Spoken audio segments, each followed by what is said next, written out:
Muy buenos días. El día de hoy estamos celebrando la solemnidad del Corpus Christi, es decir, del cuerpo y la sangre de Jesús.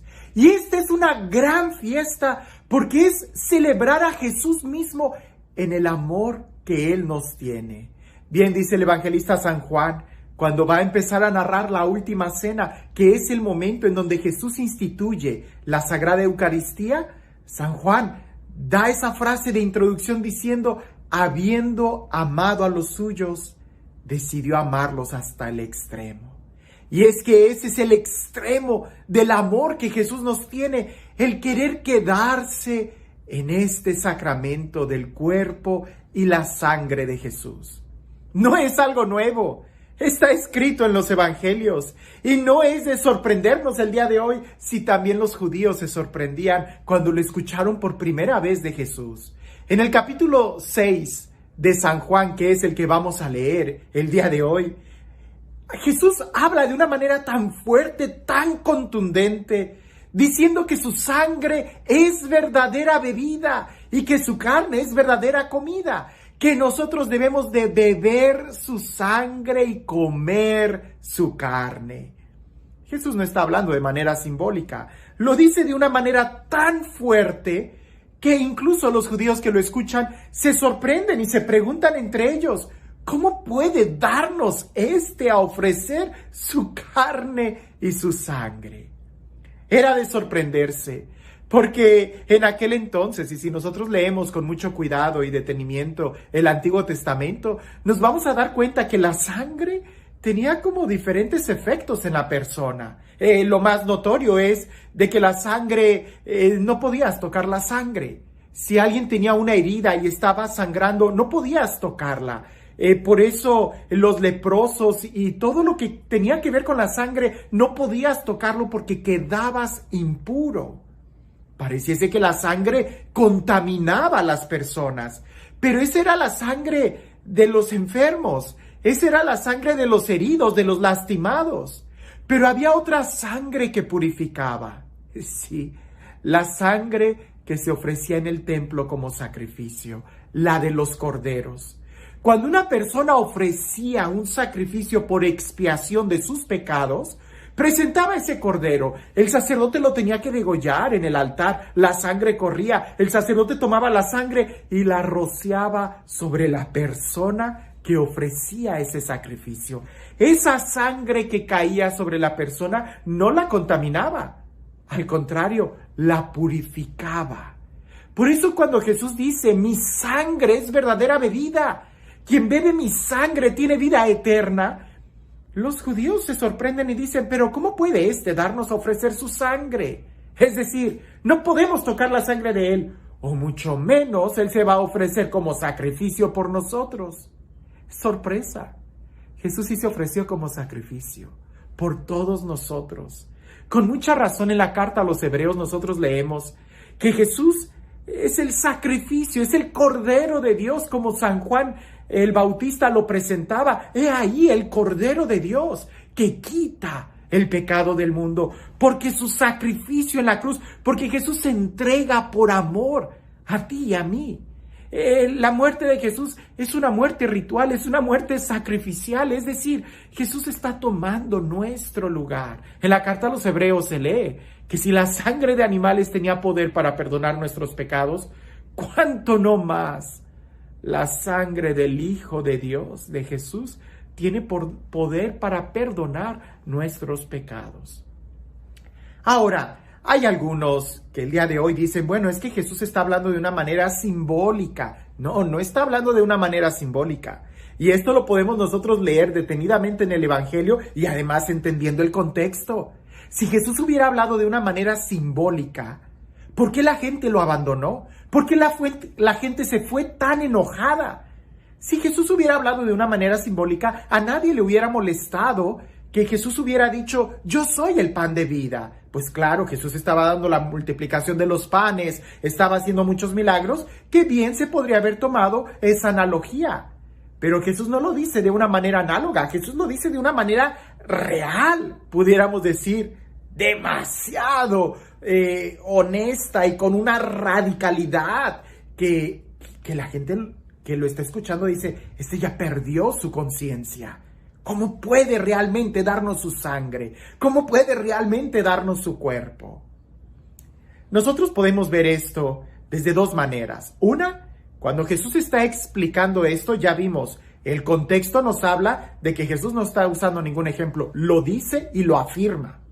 La gente así lo entiende, como una afirmación real y contundente. Primer factor. Segundo aspecto a considerar es la forma gramatical en la que está escrito, ¿sí? Cuando Jesús utiliza un ejemplo para explicar la realidad, es correcto, porque Jesús está usando el ejemplo del maná del Antiguo Testamento para explicar la realidad de que Él nos va a dar su carne como verdadera comida. Si Jesús hubiera usado el ejemplo de que mi carne es verdadera comida como un ejemplo, no hubiera sido necesario citar otro ejemplo, porque un ejemplo para explicar otro ejemplo quedaría en un círculo vicioso. Se usa un ejemplo para explicar una realidad. O se pudieran usar muchos ejemplos para explicar una realidad, pero aquí Jesús, de una manera tan clara, cita el ejemplo del maná para explicar la realidad de que Él es el que nos da el verdadero pan de vida, su cuerpo y su sangre. Ahora, hay otro aspecto también muy importante a considerar, que es el tercero y creo que es quizás el más importante, el aspecto ritual. Porque si bien es cierto, en el Antiguo Testamento había toda una ceremonia, un rito para presentar el cordero y que éste me perdonara mis pecados, tenía que haber dos movimientos, pudiéramos decir. El primero era presentar el animal y que el animal fuera sacrificado. Pero el segundo movimiento era que yo recibiera la sangre, que la sangre del animal me rociara. No era suficiente con que el cordero muriera.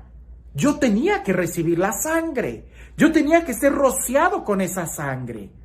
Así que si el día de hoy nosotros profesamos que Jesús ha muerto por nuestros pecados, nos hace falta entonces comulgar su sangre, recibirlo a Él. Ahora, no te vayas al extremo. No vayas a pensar que hay que agarrar el vino consagrado, su sangre y rociárnoslos. No, para eso hay que estudiar todo el rito del Antiguo Testamento en los sacrificios que se ofrecían en el templo, como están descritos en el libro de Deuteronomio, porque todos los sacrificios, el de holocaustos, el de oblación, el sacrificio de comunión, el sacrificio de las oblaciones o primicias, todo eso queda unido en el único sacrificio que Jesús presenta. Por eso el hecho de comer y de beber su sangre se cumple en nosotros todo el aspecto ritual del Antiguo Testamento. Nos limpia nuestros pecados. Entonces, como ya viste, no es ningún símbolo, es una realidad clara que Jesús nos está dando su cuerpo y su sangre como verdadera comida y bebida. Ahora, ¿cómo podemos hoy recibir la sangre de Jesús? Porque lo hizo de una manera ritual. Y es ahí importante nosotros poder leer la última cena y también poder entender todo lo que nos explica el libro de la carta a los Hebreos e incluso el libro del Apocalipsis, que es un libro ritual. Y también entender todo el rito del Antiguo Testamento para ver que Jesús es el sumo y eterno sacerdote y que Él encomienda a sus apóstoles el poder realizar la cena de Pascua. En el Antiguo Testamento Dios mandó a Moisés que celebraran la Pascua con toda la solemnidad, como si realmente y literalmente se estuvieran liberando cada año. El sacrificio de Jesús en la cruz se renueva en cada Eucaristía y tenemos nosotros la oportunidad de poder recibirlo en cada Eucaristía. Por eso, cuando tengas la oportunidad de comulgar, cuando tengas la oportunidad de acercarte a misa, prepara tu corazón, porque lo que estás recibiendo es a Jesús mismo de una manera completa.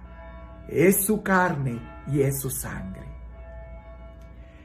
Y este Dios, el Dios que nos ama, el Dios que se entrega a nosotros sin límites, sin reserva, el Dios que se nos da a sí mismo como alimento, como pan de vida, que sea Él quien el día de hoy te bendiga, en el nombre del Padre, del Hijo y del Espíritu Santo.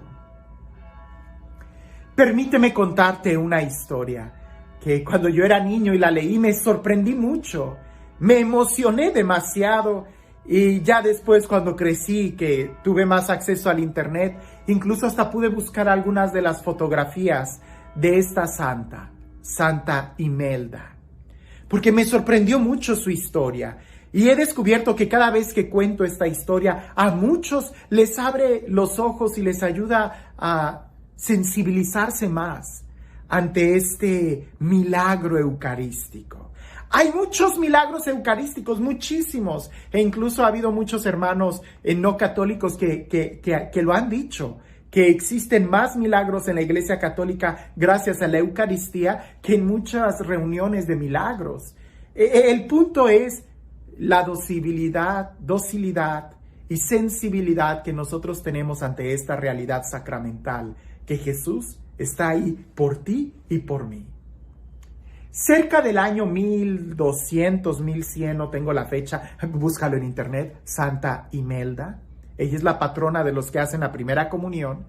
En ese año, cerca del año 1100 aproximadamente, se acostumbraba que las niñas se internaran en monasterios para que las monjas les enseñaran los oficios propios que en aquel entonces eran para la mujer, el aprender a coser, a cocinar, a barrer, cosas por el estilo. Imelda entró a ese monasterio y, como era de esperarse, las monjas también preparaban a las niñas para que hicieran la primera comunión.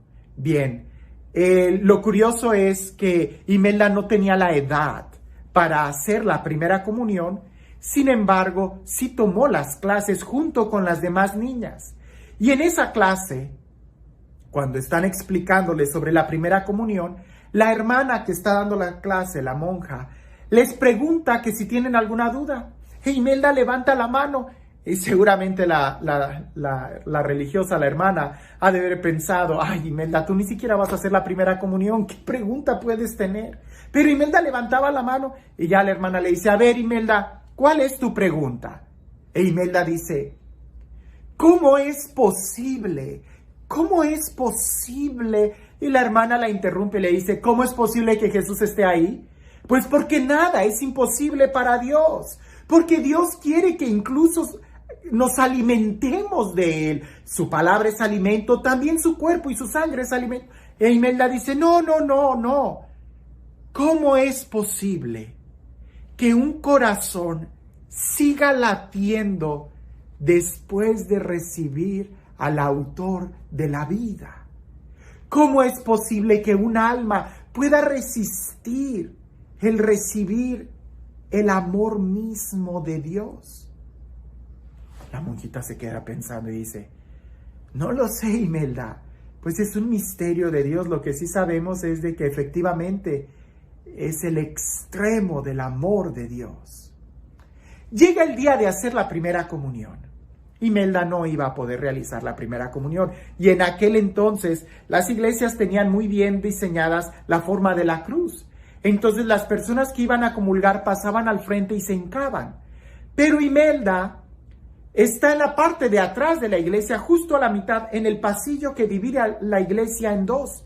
Ella está ahí, se hinca en la banca, y cuando ve que todas empiezan a pasar a comulgar, excepto ella empieza a decir en voz alta: te deseo, Jesús, te deseo. Te deseo, Jesús, te deseo. Eso quedó bien claro, porque las personas que estaban al lado volteaban a verla y se incomodaban, pero era una niña. Así que, qué tierna, déjala que siga orando. Te deseo, Jesús, te deseo. Te deseo, Jesús, te deseo. Conforme la fila de la comunión o las personas que estaban comulgando se iba haciendo menos, ella cada vez lo decía más tranquila y en voz más baja, pero seguramente en un grito interior: te deseo, Jesús. Te deseo, Jesús. El sacerdote, cuando termina de dar la comunión, él gira para guardar la reserva eucarística en el sagrario y él no se da cuenta que en el momento en que gira, una hostia sale volando, levitando del copón. Y cuando él ya lo va a poner en el altar y va a cerrar el copón para reservarlo, uno de los acólitos le empieza a jalar la casulla al padre y el padre voltea para preguntarle qué pasa. Y el acólito empieza a señalar. Y la hostia que iba volando, que iba flotando, que iba levitando, empieza a brillar. De tal manera que todos los presentes vieron ese resplandor de esa hostia que de una manera suave, solemne, sorprendente e irradiando paz, viaja por todo el templo y se pone delante de Imelda. Imelda hincada, solamente contemplando la hostia. El sacerdote agarra una patena, que es un platito que se usa para que no se caiga ninguna partícula. El sacerdote agarra, camina, se baja, va a donde está Imelda, pone la patena abajo de la hostia y la hostia deja de brillar y desciende sobre la patena. El sacerdote entiende que Jesús quiere entrar al corazón de Imelda y le dice: Imelda, ¿quieres recibir la primera comunión? Imelda dice que sí. El padre toma la hostia y le dice: Imelda, cuerpo de Cristo. E Imelda dice: amén. Y lo recibe. Imelda cierra sus ojos, con un rostro totalmente relajado, angelical, queda en una profunda paz. Viendo que ella no hacía ningún gesto, pues deciden dejarla así. El sacerdote regresa, termina la misa, se salen todos del templo porque había una convivencia después de la primera comunión y dejan a Imelda ahí, en el templo, haciendo oración con ese rostro de éxtasis, de mucha paz. Ya pasando muchas horas, se acerca una de las religiosas junto con el padre para despertar a Imelda de ese precioso trance de amor. Cuando se dan cuenta que Imelda ya había muerto. Pero no te sorprendas.